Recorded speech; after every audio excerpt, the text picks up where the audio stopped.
पत्नी के लंबे बाल कहाँ गए। यह कहानी है एक गरीब लड़के की और उसकी पत्नी की। लड़का जो एक सेठ के यहाँ नौकरी करता था, बहुत कम पैसे कमाता था, लेकिन बहुत ही खुश था। उसकी पत्नी बहुत सुंदर थी, जिससे वह बेहद प्यार करता था।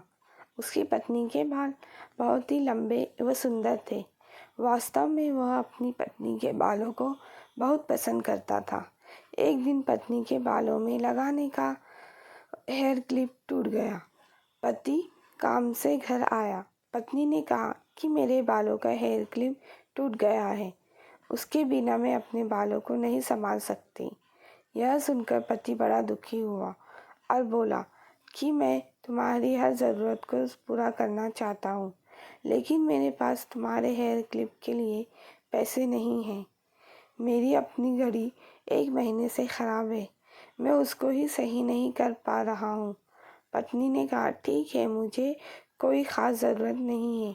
अगले दिन पति काम पर जा रहा था, लेकिन उसके मन में वही बात चल रही कि मेरी पत्नी ने पहली बार मुझसे किसी चीज़ की कहा था, लेकिन मैं उसको भी पूरा नहीं कर पाया।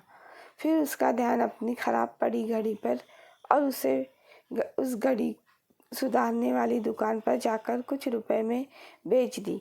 घड़ी ख़राब थी, इसलिए कुछ ज़्यादा रुपए की नहीं गई, लेकिन जितने रुपए का क्लिप आता उतने रुपए मिल गए थे। वह क्लिप की दुकान पर गया और जैसे उसकी पत्नी का क्लिप था वैसा ही लेकर आ गया। पति बहुत खुश था कि आज अपनी पत्नी को जाकर देने वाला हूँ। पति घर पहुँचा तो देखा कि उसकी पत्नी के जो लंबे सुंदर बाल थे वो बिल्कुल छोटे करवा लिए हैं। पति ने यह सब देखकर पत्नी से कहा कि यह इतने छोटे बाल क्यों कर लिए, मैंने तुम्हारे लिए क्लिप लेकर आया हूँ। पत्नी ने कहा मैं बाजार में गई थी और अपने बालों को बेचकर आपके लिए घड़ी लाई। यह सुनकर दोनों की आंखों में आंसू आ गए और दोनों गले लगकर रोने लगे। यह छोटी सी कहानी हमें यह सिखाती है कि कोई भी कार्य हो, अगर उसे पूरा मन से करते हैं तो वह ज़रूर पूरा होता है।